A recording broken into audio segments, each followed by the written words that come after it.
পশ্চিম মেদিনীপুরের মোহনপুরে বিজেপি বনাম বিজেপির জেলা সভাপতির গাড়ি আটকে বিক্ষোভ বিজেপি কর্মীদের একাংশের।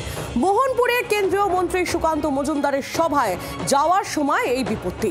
জেলা সভাপতি সমিত মণ্ডলের গাড়ি আটকে দলীয় পতাকা হাতে বিক্ষোভ বিজেপি কর্মীদেরই। ভিডিও ভাইরাল হতেই চর্চা। ২৬ নির্বাচনে একচুল জমি ছাড়তে নারাজ বিজেপি।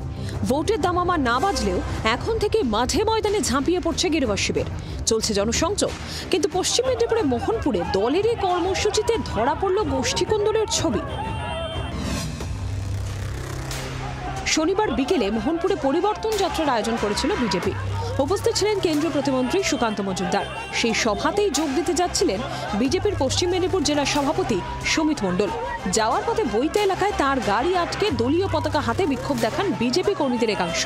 ভিডিও ভাইরাল হতেই অস্বস্তি বেড়েছে পদ্ম শিবিরের অন্তরে। খোঁচা দিতে ছাড়েনি শাসক দল। শুভেন্দু অধিকারী দিলীপ বাবুর লড়াই সর্বজন বিদিত। উনি দিলীপপন্থী লোক। সুকান্ত মজুমদার যাচ্ছিলেন, সুকান্ত মজুমদারের যাতে সভাতে না উনি যোগদান করতে পারেন সেজন্য সুকান্ত বাবুর কথাতেই এবং শুভেন্দু বাবুর উস্কানিতেই বিজেপি কর্মীরা ওনাকে এই পতাকা দেখিয়েছে, হেনস্থা করার চেষ্টা করে।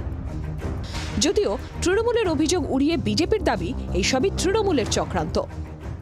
আমি দেখলাম যে পুলিশ সেখানে থাকা সত্ত্বেও কোনো ব্যবস্থা নিল না। সুপরিকল্পিতভাবে এটা করা হয়েছে।